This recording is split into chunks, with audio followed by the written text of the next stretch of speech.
so many different aspects to what you're going to hear. So it's frequencies, mixes, how it's going to be played, when it's going to be played. So I really, even on the animal repair shop, where I was the audio director on that, if something doesn't sound right, it's because I messed it up. So I like having that responsibility now. If it sounds good, that was my responsibility. If it doesn't sound good, I'll take that onus on. That is composer Ron Fish, and you're listening to the Tomorrow Society podcast.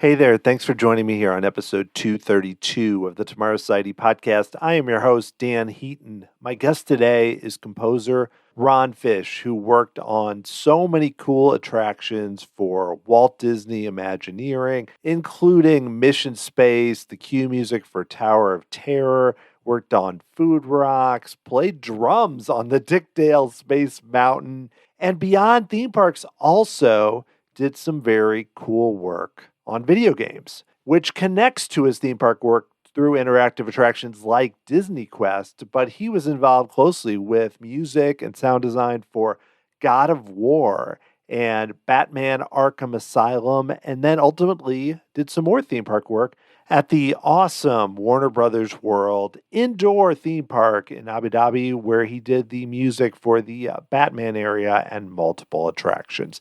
So much to cover with Ron, so let's get right to it. Here is Ron Fish.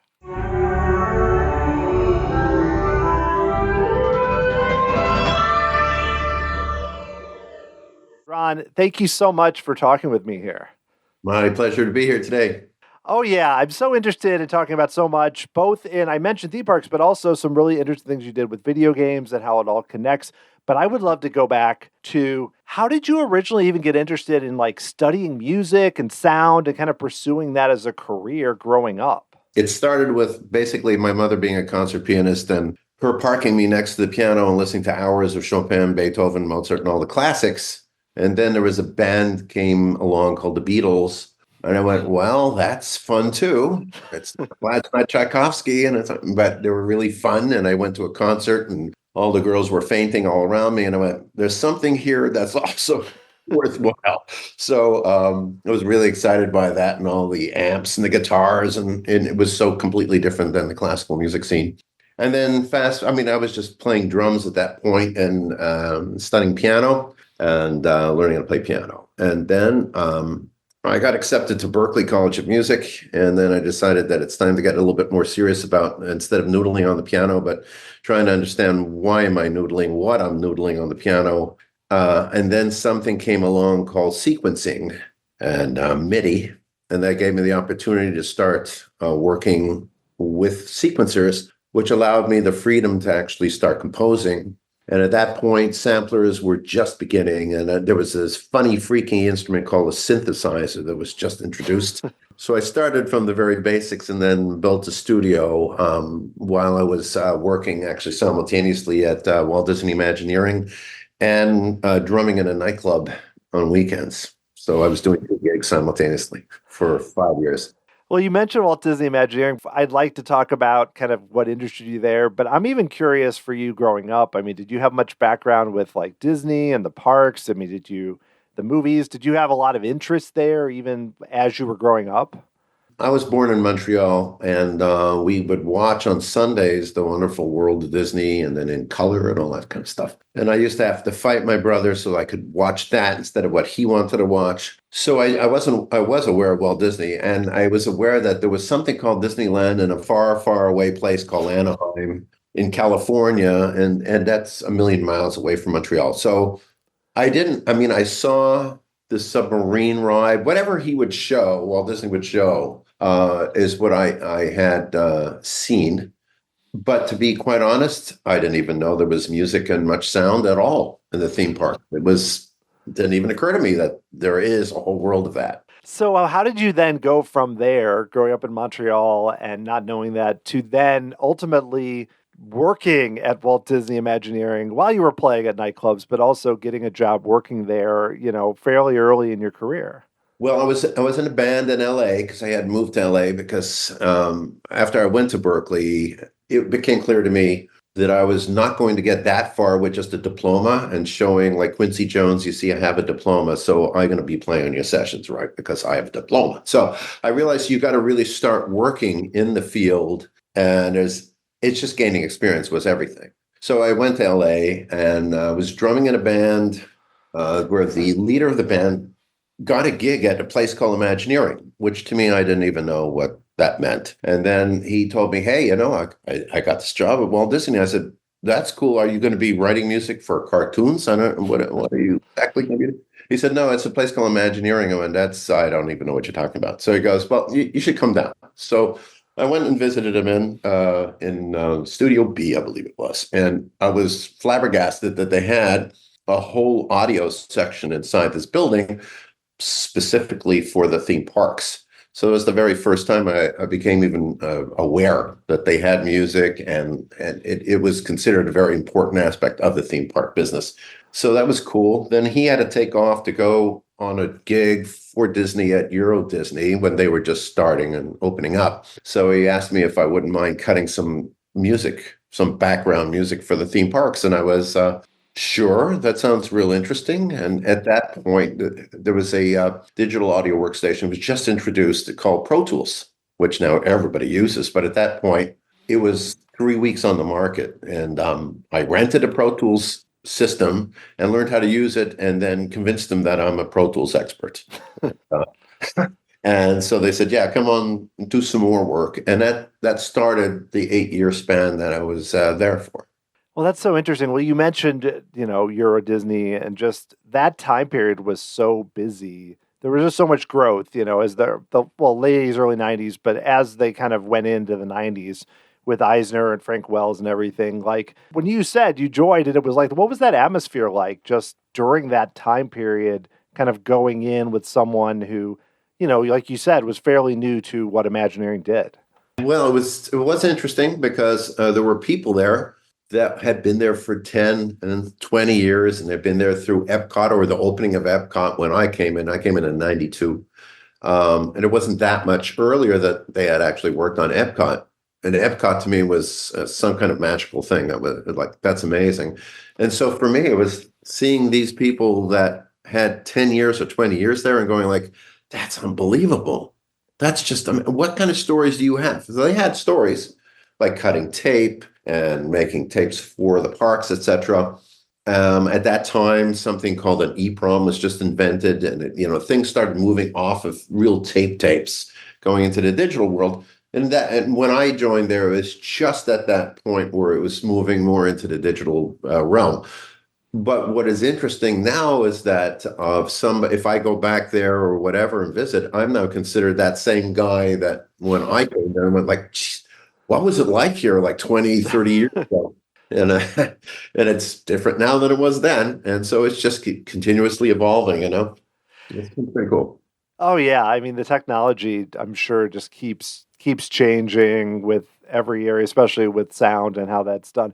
Well, what were some of? I mean, I'm gonna ask you about some specific projects that you worked on, but I'm curious when you started, just some of the things you kind of worked on early on as you were getting started there. When I started, I was cutting tape, literally because it was still tape driven with Hmm. tape machines. So I was doing that for quite a long time until I started working on sound design there. Because at that time there was a music department run by one guy, and then there wasn't a music department for about 5 years, 6 years. So I was doing sound design, but then I was also writing music for them on the side and building my studio while I was doing that, while I was still drumming in nightclubs, etc. So it was an interesting time for me. But the first real interesting gig that I was involved in that turned me on was DisneyQuest. And DisneyQuest was the very first time that Disney looked at a term called interactive, up to that point, interactivity wasn't even part of the colloquialism of Disney. It just really interactive didn't exist particularly, but Eisner at that time had started realizing that interactive entertainment has a future and we better look at it. So that was DisneyQuest. And at that time, I started writing music along with Russell Brower, and we started and some other really decent composers, really good quality people. We started working on that, and that's where I became very interested in what looked like video games to me at that time. And that was 97. So it was early for even video games, but it did open the door for me into that world. Disney Quest is so interesting. I mean, now it seems, I mean, it's gone now, but when, even near its later years, it seemed like it didn't get updated as much. But what was it, do you think, about Disney Quest that just interested you so much? Because, yeah, like you mentioned, you ultimately then, you ended up working on quite a few video games in your career.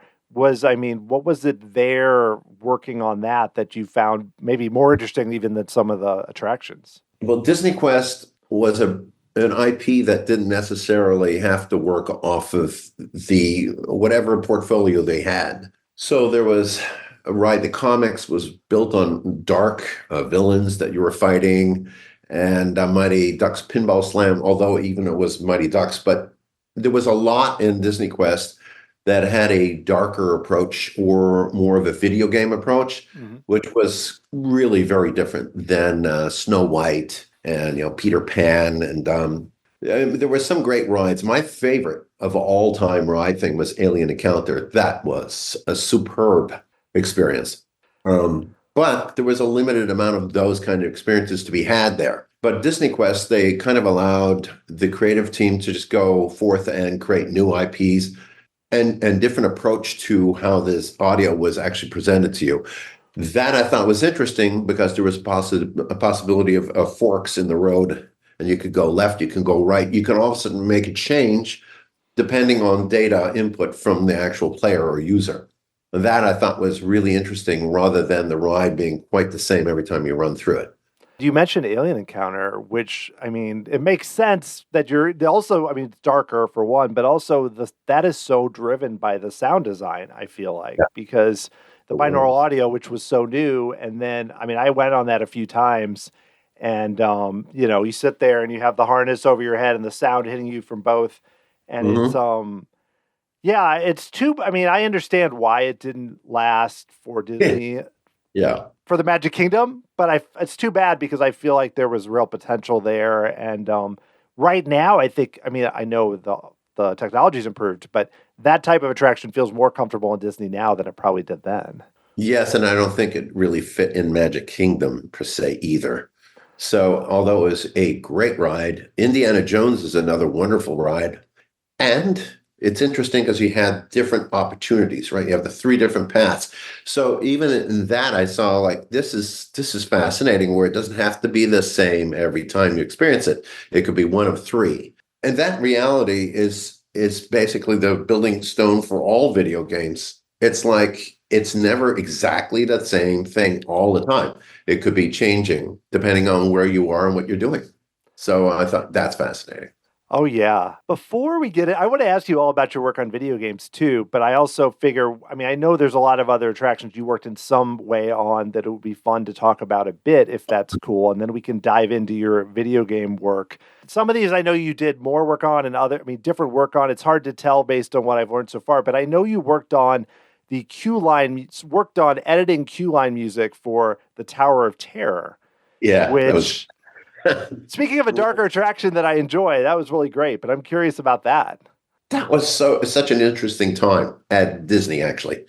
That was, I think 94. But there was a lot of stuff going on, a lot of interest in that Tower of Terror, and I grew up loving Twilight Zone. So I was so happy when I got tagged to do, okay, why don't you cut all the BGM? Because I ended up being like the BGM guy for a number of years, because I was writing music, and I guess they figured, well, he knows something about it, so maybe we should give it to him to do. So I was like, fine. So I cut it. But what was fun about it was trying to get the right, the right feel for that area without really being there, because it wasn't sent there. I saw some video of what it might look like, but I didn't really know. I just knew what I thought would be fun. And then I, as I recall, I think I put it through different reverbs and delay lines and all kinds of stuff to make it sound even more otherworldly. And so that was great. And I ended up working with a really talented sound designer there called Greg Meter.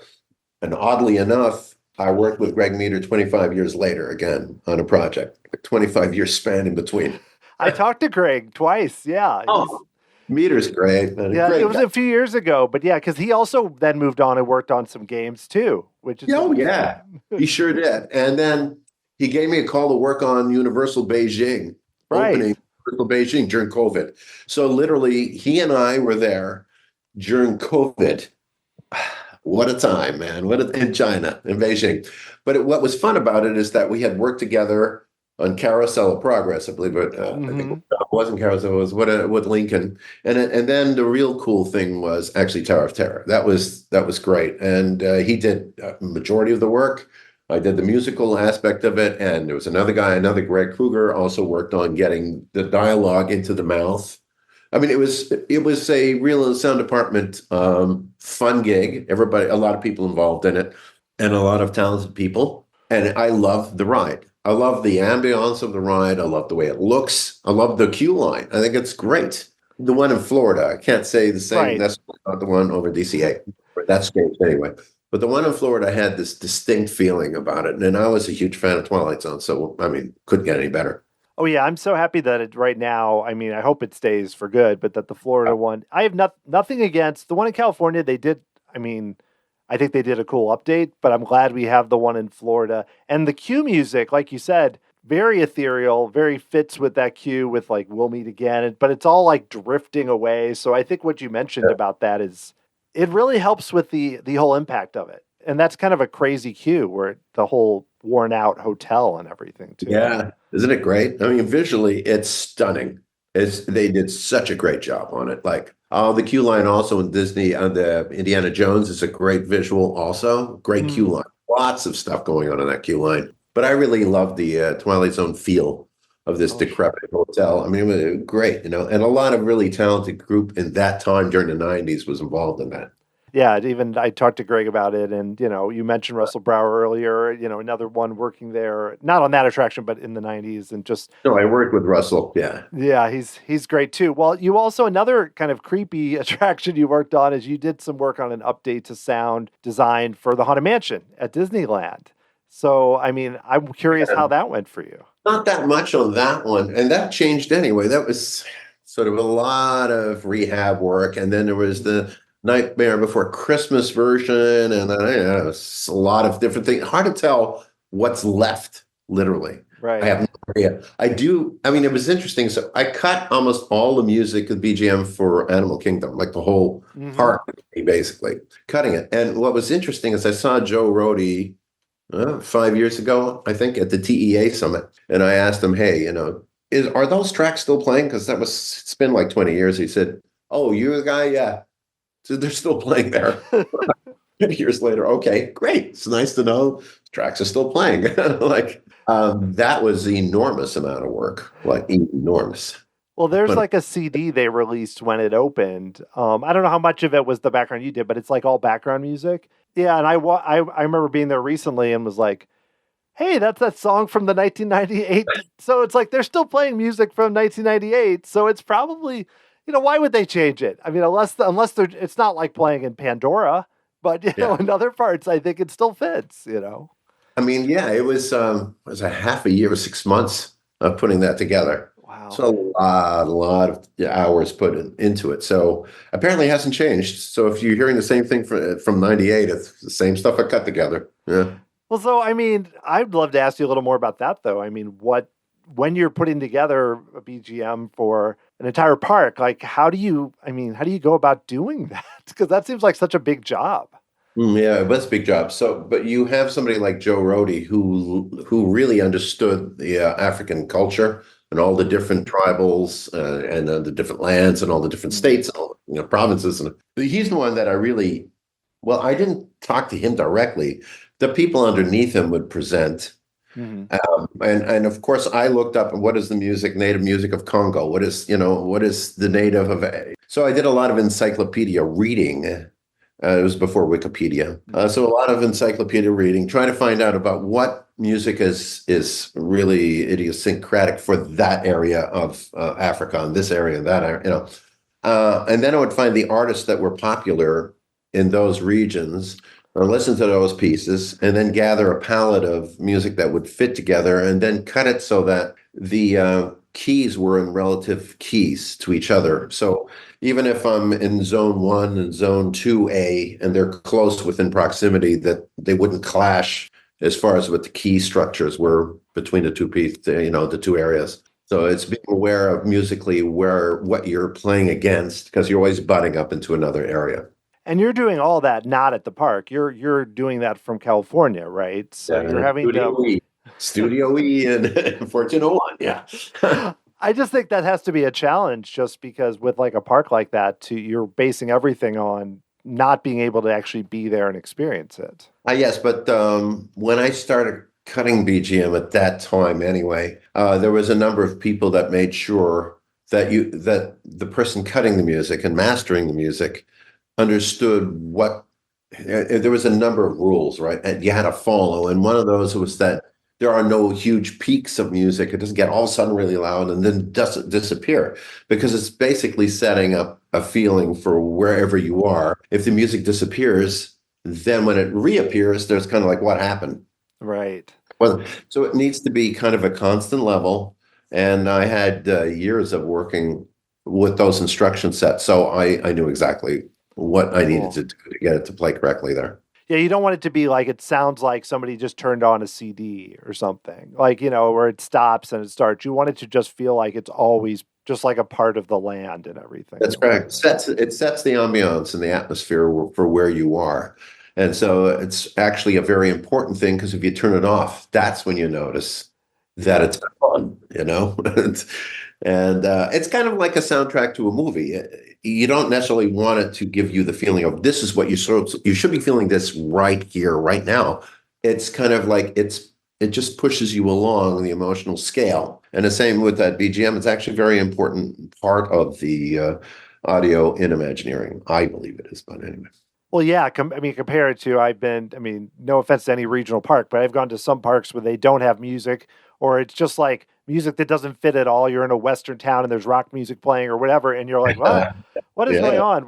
I think it's a big part of why Disney and then even, Universal, other parks have been so successful, because it's not just the ride, I guess. Well, I have to ask you about, speaking of Greg, because I talked to Greg about this. I don't know how much you did on this, but if somebody puts Food Rocks on their page, I have to ask about it. I'm sorry. It's required. It's in my guidelines for the show. So anything that happened with Food Rocks, the animatronic show, if people don't know, the animatronic show at Epcot that is no longer there, but had various versions of popular songs, but they wrote them like nutrition. Actually, it's interesting to mention it. So I worked with a composer called George Wilkins. Mm-hmm. He was central composer. This guy became really good friends with him. I consider him a really good friend. He had an ear for writing the simple, best melody line for a given track. So I can't explain how interesting and important that is. So when you walk away from, let's say, an Epcot show like Imagination, it's in your head. When you leave that, you hear that tune. It's like the Sherman Brothers. They wrote tunes that you really can remember. Now, it's very interesting because a lot of soundtracks these days are so complex and you can't remember a blessed thing. It's just like orchestrations and everybody's moving and playing in 64th notes and there's so much going on yet. But when you get to somebody like George or the Sherman Brothers, they wrote something that you'll always remember. Simple, but right to the point. On Food Rocks, I was working kind of alongside George and working on some of the tracks a little bit under his guidance and just helping him out somewhat. So actually some of that stuff I'm on it. And then we replaced some drum lines and I brought my drums in and replaced drum parts with me putting drums on it. So that's where I'm with Food Rocks. It was an interesting gig because it was so different than what we usually would be doing. It's worth it because you mentioned George Wilkins. Like, I think, yeah, even some of those early Epcot songs for Horizons, and then he did like a Space Mountain theme that's still played sometimes. And and it's so much more. And even like the Horizon songs, Horizons has been closed for 25 years, and yet those songs just live in my brain still because of George. If you ever could speak to George, he is one of a kind, a unique individual, great to talk to. Yeah, I got to know him because it was kind of working with him on some of the tracks and everything. And man, he taught me so much. He would always say this one line. He said, "Ron, where's the melody? Where's the melody?" Because I would write something and it would be this complicated blah, blah, blah. And he'd go, "That's all great. Where's the melody?" Right, you got to hear the melody. And I go, "Oh yeah, okay, right, yeah, okay, I'll write. I'll continue writing the melody all the way through." He's a great character, a wonderful human being. Is a fantastic guy to know. Oh yeah, I mean, I have not spoken with him, but obviously would love to, just because just because he's a great, like you said, so talented, but also he worked on so many like of the attractions I grew up going to. Like, if you keep finding out, I'm like, oh, George Wilkins did that. Like him and Buddy Baker, those are the ones that did like every single song from like the '80s that I was into on the parks. Well, speaking of drums, though, I know you were involved in a certain soundtrack. Dick Dale, surf legend Dick Dale, was involved with Space Mountain. So I would love to know a little bit about that because, again, I've gone a lot more to Walt Disney World. I don't think I ever actually in person experienced the Dick Dale soundtrack on Space Mountain, but I've heard it plenty of times. Interesting. So the same guy that was the head of this band that I was in, who brought me in, who drafted me into like Imagineering. At some point in time, we said, okay, we're going to rehab the Space Mountain music.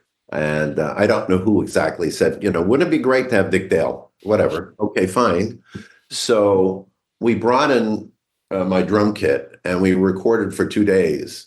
And it wasn't like I'm just going to go boom, boom, bang, and play the drum part, but it was recorded in sections so that later it could be rearranged any way that that this guy wanted. And then Dick Dale came in, and also Carl Verheyen, I think. I mean, it was basically a number of players came in, and they played on top of the drum track that I already had laid in with a click. So we were all exactly in time. So it wasn't that I was sitting with Dick playing. I played the drum parts in, they were used, and then he played on top of that. He overlaid on top of that. That's still pretty cool, though. I mean, it was. Yeah. Even though I would love to have it if the story was you all just performed it live in the studio, but I know that's rarely how that stuff works, I'm sure. Yeah. It's in particular when you don't know timing. When you're talking about a show, it's a little different. When you're talking about timing on a ride, it's a completely different way of writing. And that I've learned. It's not the same as you sit down and just, yeah, man, we're gonna pound out this track. Won't that be fun? Not quite. Well, Space Mountain too sometimes can run slower and faster depending on the day, parts of the day. So I don't even know. I don't think you probably had to deal with that, but they probably have to put certain things in place with this. Oh no, I've written for rides, so I've had to learn how to deal. Or I was audio directing a number of rides and shows, and so yeah, you have to know how to deal with the fact that it's not an absolute time. There's no absolute every time is exactly this amount of time. Not only that, but you have bleed from the prior place you were in location-wise to the place you're now. You're in the middle of the location, you are leaving the location, you're going to the next room, the next location, whatever, and then making sure everything is smooth from this point to that point. It's a different kind of discipline. Right, because the sound travels maybe differently than the ride vehicle, so sometimes you have to meet the vehicle and stuff, right? Like if it's not always like apples to apples there. Oh no, I'd say it's a lot of different things to be concerned with, which is really time and space. Right now, if I'm sitting in a movie theater, I know exactly what you're going to experience exactly at this point. But when you're in an LB that is not a movie theater like Soarin', we know exactly. But for something that's running through, there's a number of different things to worry about. The acoustics of the room, how it's like if you have some heavy subwoofer information, how that's traveling across to the room that might be opposite it, but you're hearing it and feeling that. And there's a lot to be concerned with. And the most difficult situation is understanding how I'm passing by this certain section and it needs to play at exactly this time. So there's usually, depending on the ride, everything's in bits and pieces rather than one long piece of music written. It's all going to just play great, but it's all broken down to smaller parts. And then depending where the actual vehicle is on the track, that might trigger something to happen exactly that point. It's very complicated. My brain still, because not being in this role or being the music, my brain still has a hard time. But I understand conceptually what you're saying, and it's still fascinating to me. Well, I wanted to ask you about one more Disney attraction before we shifted gears a bit, and that is Mission Space, because I know you were involved with music for the post show and some sound design. And I've talked recently with Susan Bonds, who I know you know about Mission Space, but I'd love to know a little bit about what work you did for that, because the sound design on that attraction is very important, I will say. Well, let's see. I started with Susan on the project well before it ever became what it is now there.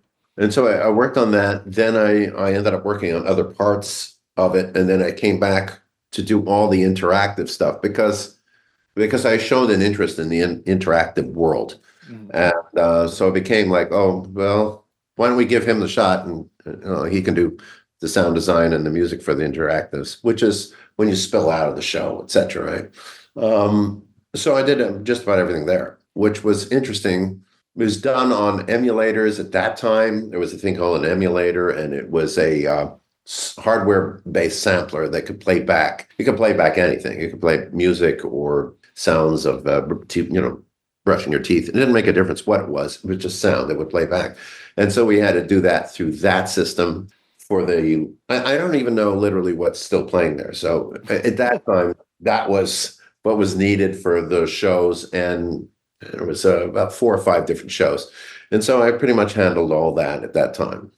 I know they did make updates to the ride, and they added the one that doesn't make you sick later on. But I think some of the sound's probably still the same. Like when you press the button and it does something. I haven't compared left to right or whatever, but I feel like I bet you some of your sound is still there. That's what I would say. I honestly, I don't know, right? I do know that when I left it, it was doing whatever it needed to do. Again, Ben Harrington actually did a lot of work on that. Ben did. I believe he did most of the work. And who was writing the music at that time was Trevor Rabin, maybe? I think he just finished Armageddon. And I believe they contacted him about doing the actual score. Mm-hmm. So if I'm not mistaken, I think it was Trevor. But anyway, he did a great job. The hardest thing there was getting over the G's, and making you feel like you were weightless. Right. Yeah. Without feeling like you don't want to feel like you're spinning, even though you are spinning, basically. Yeah. Right. Susan and I actually went out and did the initial runs of those things. It was fascinating. I guess I can't talk too much in detail about it, but it was a heck of a time. Cool. Well, I won't press you on that then, but I want to make sure and talk about, we've already kind of mentioned it a few times, your work on video games, because I know you mentioned it with DisneyQuest and then again here. I'm curious how you originally got started, working on games then, I'm again talking about sound design and music on games versus, because from your theme park work, then kind of ended up doing some other types of work. Well, it's fascinating is that networking is so important in the world that I exist in. There was a guy, Scott Snyder, who was at that time the audio director for a company called Atari. And this is early 1999. And he was a huge fan of Imagineering. And we got to be friends. And he said, hey, do you mind giving a shot at this video game called Superman, Man of Steel or something? And I went, oh, sure, why not? Yeah, sounds like it would be fun. And I was headed that direction after DisneyQuest anyway. I was going like, yeah, I want to do this kind of thing. So he gave me a shot to do the Superman, Man of Steel gig, which then turned into 3DOs, Army Men, Green Army Men, and Portal Runner. And I was off and going on that world pretty quickly. So in year 2000, I kind of left Imagineering to really dedicate myself to the video game world. And just at that time, they had stopped going beep, beep, beep, beep, beep, beep, beep. And they were now they had an engine that was capable of playing back 48K stereo files. So whatever the stereo file was, it would play it back. So if you had a full orchestra, it would also play that back. There was no more necessary. It wasn't absolute that it had to be beeps and boops and stuff like that. It could play back anything. Once that opened up the world, it was like, oh, this is going to be great. And I think in 2003, I did something for Gary Gygax's called Temple of Elemental Evil. And it was an hour of dark music. And I went, no, this is just great. I love doing this. And then a few years later, I was still doing work at Imagineering on the side. But then this thing called God of War came around. And I ended up being one of the composers on that. And that was a huge hit. So then it was off and running completely into the video game world. And there really didn't work that much in Imagineering at that point. Well, this is a really kind of basic question, I will say, but I am curious about, as you kind of started working more in video games and less on theme parks and physical spots, some of the differences in the work you did and how it kind of evolved as you were shifting gears there. Well, first of all, when you're working on a $50 million or $100 million effort, there isn't all that much freedom. Just go ahead and go crazy and have a good time and write something. It's like 3.5 minutes, and we're spending tons of money on that 3.5 minute, 4 minute ride. You can't just do what you want. It isn't like a free for all. It's like, okay, we're gonna ask you. Like, I was writing music for Ursula's Dungeon, which was in Tokyo Disney Seas, I believe. There was 3 hours of music that sort of plays, and then there's John Debney doing the show, and the show is everything, right? All the money is going into the show. Like, that's the main thing. And then there's a lot of music playing around there, but it's the show. So there's a lot of attention as to what you're doing. Now, it's not to say that in video games, nobody's paying attention to what you're doing, but they say, like, I'll give you an example in God of War. It's like, okay, you're going to be involved in Hades. So you're going to write music that sounds like you're in Hades. And of course, Hades is kind of dark. It isn't exactly Tinkerbell. So that's what you're going to write, but you go ahead and write something. Go write something. You are fighting a guy called Kronos. He's really big. He's 30 feet high, and he's huge, and go write it. I personally love that freedom.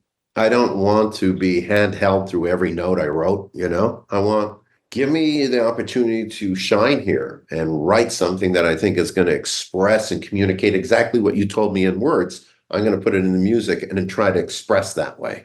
I think I do that all right. I think maybe that's why I continue to work, is that maybe I do communicate what the audio director or the director of the game or director of the project wants. And I think I can sort of produce something that makes them feel what they told me, and I give it back to them in music or sound design.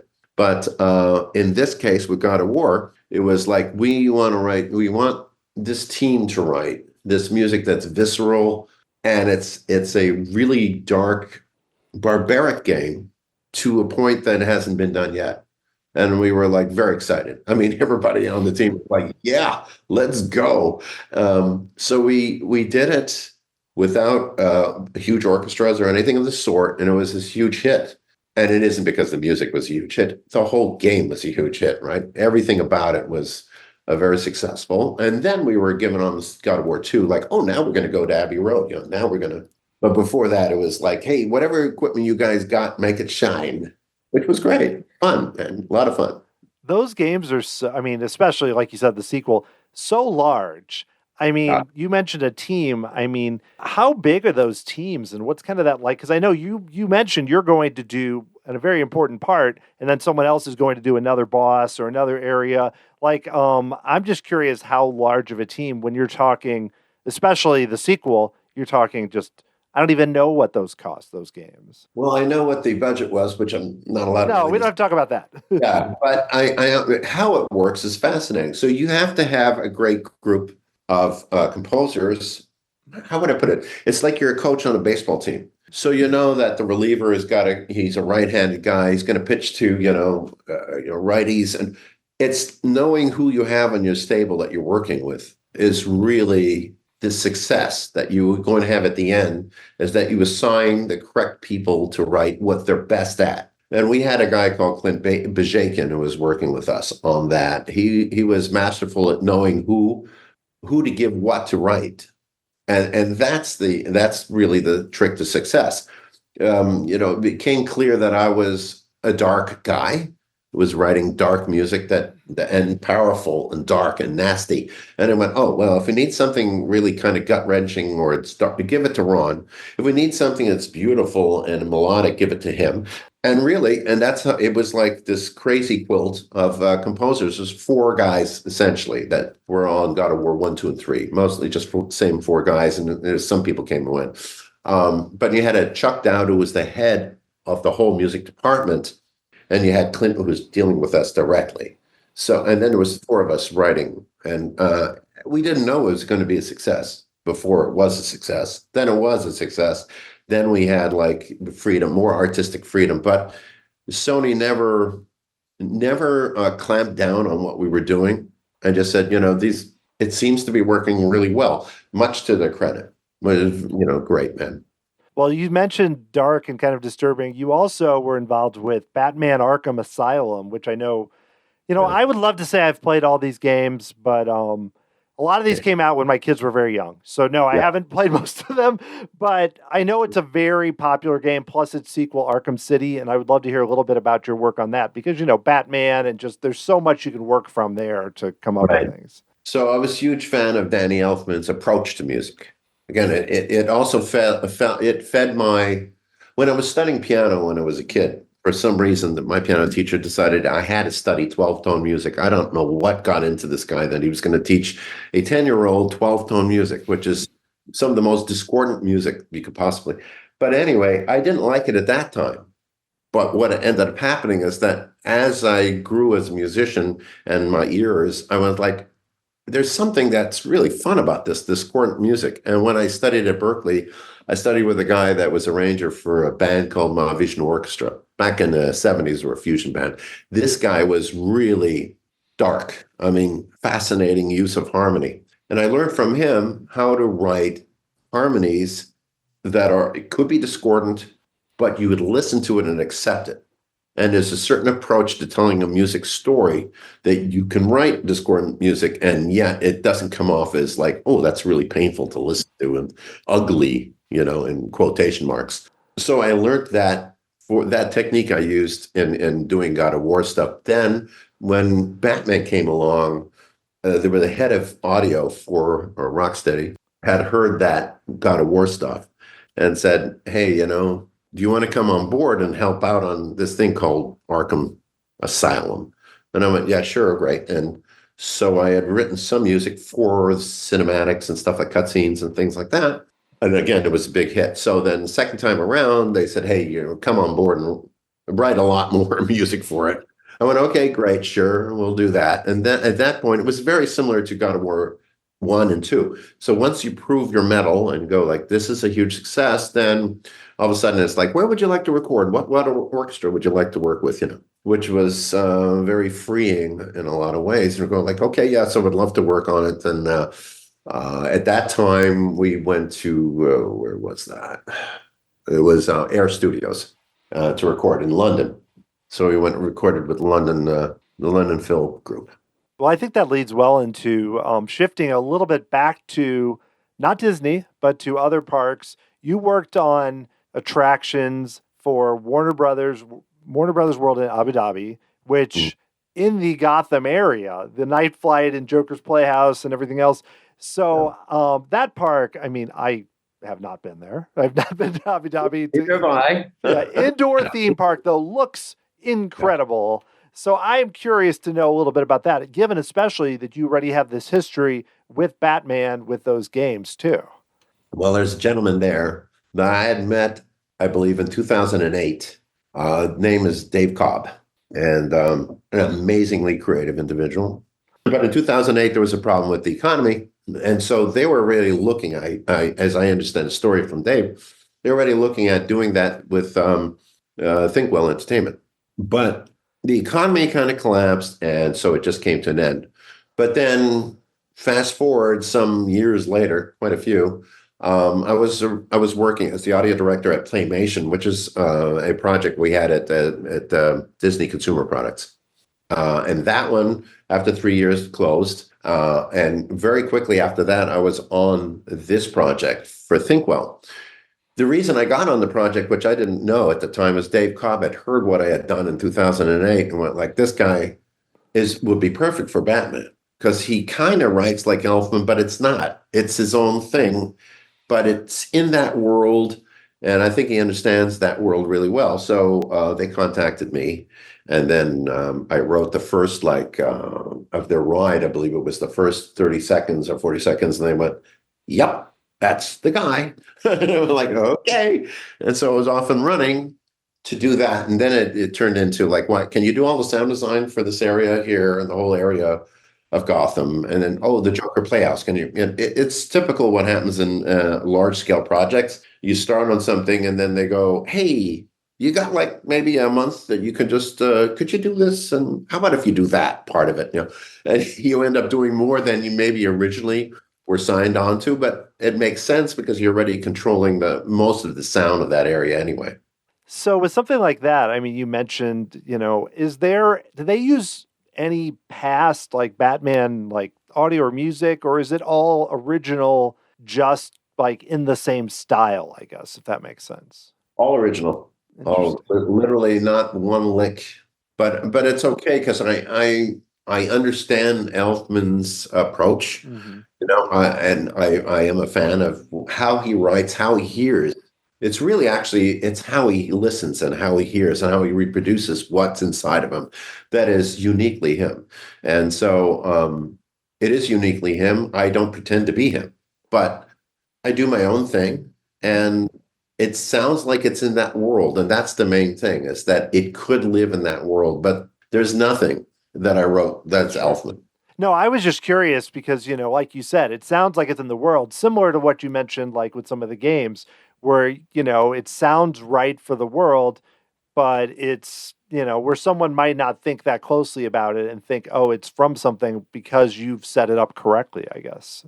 Well, it's understanding or analyzing his harmonic movements, like where he likes to go, where he'll from this like harmonic structure to that one, or where he will move away from a harmonic structure where you expect it to go, but he doesn't. He makes a left-hand turn, and that's so much him. He doesn't write like, oh, I'm going to follow paragraph 3A of how to write music in the Berkeley handbook. It's he is this unique guy, and he does great work. And it's not always the same. It's fascinating if you listen to his body work.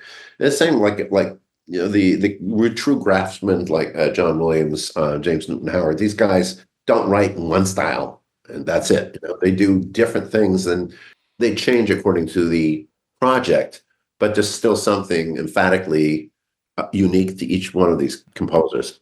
Yeah, well, I know you also worked on a recent project for Animal Repair Shop called Arkham Files Panic in the Streets, which is an augmented reality game. Again, themed towards like the Batman world. But it's a game that people can play at home. So I'd love to hear a little bit about what you did on that or how that experience was. So very different. It's very, very different than any Batman game. And I did plenty of those. So what was interesting about it is when I first played it, this particular project was based on augmented reality. So it's coming really off your phone, but you can cast it into your system at home, and whatever you have, it'll play back on. But the idea is that you got to suspend disbelief. You got to feel like you were in this place. So I was the audio director on that project. It's not only the music, but it's also the sound never gives up. There's always something playing. If there's something always playing and it's a 6-hour experience and it's one guy doing it all, it gets to be, how would I put it? You don't want to repeat yourself. You want to keep the experience fresh. You want to make sure that the person doesn't tire or fatigue from what you're delivering in sound. So the certain amount would be soundtrack music based, and then it switches to only sound design based, and then it comes back to, and it switches all the time. I decided not to write thematically because I don't want to drill a hole in your head. I want to set up a feel, and it's always about a feel. And the whole experience is feel only. And so far, from what I understand, the sound has not been turned off by most of these people playing it, which is a good thing. So again, it's almost harkens back to what we were talking about earlier with BGM at Animal Kingdom or anything like that. You want to set the feel for how that experience is, and don't create like something where the person feels like I just got to turn this music off, or it's something like that. It just sets the mood. Right, which at like if someone's playing at home, that's important because there's probably lots of even more than the theme park, there could be more distractions. So if they're in the right mood for it, that has to be it's a big bar, but it sounds like yeah, people aren't turning it off, then that's a great sign. Yeah, it's almost as if they don't turn it off, you succeeded. If they go, wow, this is great music, then you've really succeeded. They turn it off, you failed. Right. Well, I wanted to ask you too. I mean, we've covered a lot of your career, but is there another, it could be theme parks or games, another project or another memorable moment that we haven't hit on at all that it would be cool to mention or something that you really enjoyed doing? There's a number of things. One that I really liked was I was an audio director on two shows that played in Indonesia. One was in Bali and one was Jakarta. I really enjoyed that because I was controlling the whole thing. And so I wasn't like when you write a piece of music for a video game and you're not the audio director of the video game, you have no control over how it's going to be played. You have no idea how loud it's going to be against what sound effects are playing. And it's just a mishmash. And you hope that they do a good job of representing your music in the game. In this case, with these two rides, I literally controlled every aspect of the mix, of what I was doing for sound, how it was going to play, how it was the most complex ride systems I've ever seen.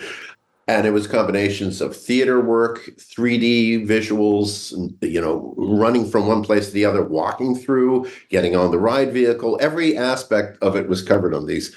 And I was really proud how that came out. Also, with the amount of time that it took, it was only 2 weeks on one install and mix, and the other show was a month. And that's really quick to do these. And I was very pleased with the way it sounded. It was quite remarkable.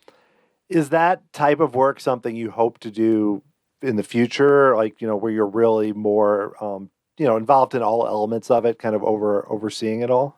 At this point in my career, literally, I want as much control as I can get because, there's so many different aspects to what you're going to hear. So it's frequencies, mixes, how it's going to be played, when it's going to be played. So I really, even on the animal repair shop, where I was the audio director on that, if something doesn't sound right, it's because I messed it up. So I like having that responsibility now. If it sounds good, that was my responsibility. If it doesn't sound good, I'll take that onus on. What I was frustrated with is that if I'm going to write a piece of music and it sounds incredible in my studio, and then it's put into some experience and they turn it way down, or they may mute parts of it or something in the stem, and it was never meant to be muted. But you don't have a choice in the matter. It's just you back off from it. You go like, hey, there you go.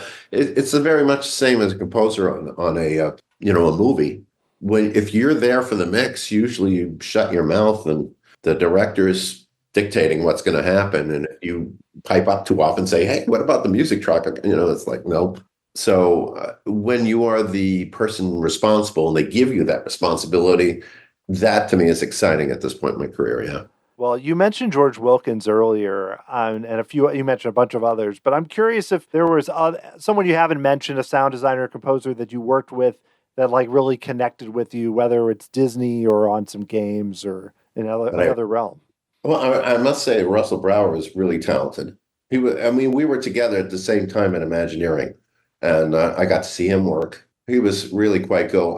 We both kind of started writing music for these theme parks. He was a little earlier than I was, but we both started moving into that direction.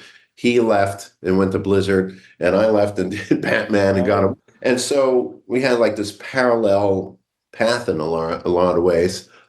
George Wilkins was a wonderful guy to work with, just great, a wonderful human being, and yet even more so as a mentor for writing melodies and stuff. He was great. And I enjoyed working with him in Imagineering because he'd be at Imagineering. Really enjoyed them. It's Sure. all along the path. It's been great. Clint Bajakin was wonderful to work with as a music supervisor. Incisive notes. The worst thing is when you write a piece of music and you send it off and you're just waiting. You have no idea if they're going to like it or they're not going to like it. It's like you're going to throw it out, or it's all great except for bar 58. So, whatever.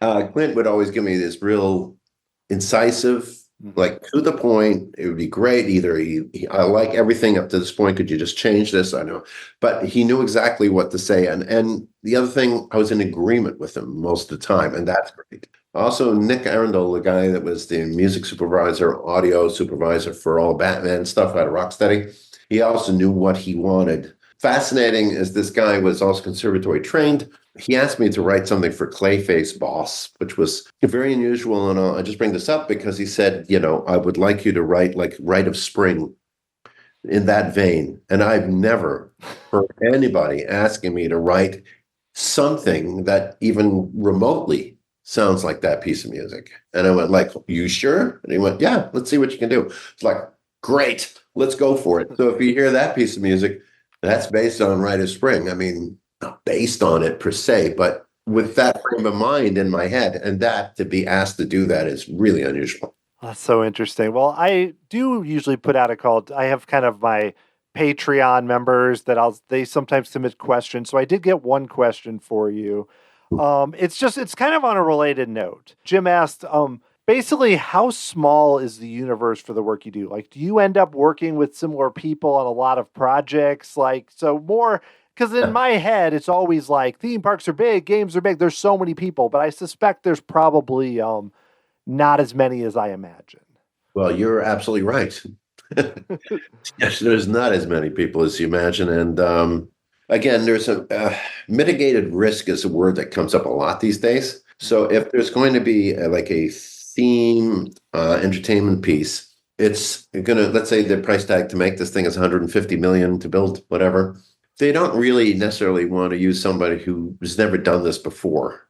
They want to mitigate risk. The people actually taking part in this is smaller and smaller, groups of people that are going to call upon. That isn't to say that they're not going to ask somebody like even in the Warner Brothers world, I had at least done some work in Imagineering. Again, it's kind of like, have you done some of this work before? Yeah. Okay. So you want to know what to expect? Yeah. Okay, great. We know what to expect from you. Yes. So, and it always helps to do in budget, in time, under budget, even happier, and that you get along with everybody, and you don't have a huge ego. And these kind of things to play in, but it's a small group. And if you go like the Game Developers Conference here at Moscone in San Francisco, you can see almost all the composers at one time. Like there's 50 composers, maybe that's it. That's so interesting. Well, I only have one last question, Ron. Yeah. I mean, of course, I want to mention, that where listeners can learn about your work. You can mention that, but also just what are you interested or excited about today? It could be music, themed entertainment, games, anything. What's kind of a trend that you think is fun or something you're involved with? I'm involved with Animal Repair Shop and 2 other projects. I don't even know if I can talk about them, so I can't. But one of them actually is the most important thing that I've done in my career, period. But it's not yet public knowledge, so I can't talk about it. But it will be coming out. I'm going to do an install and mix on it in July or possibly August.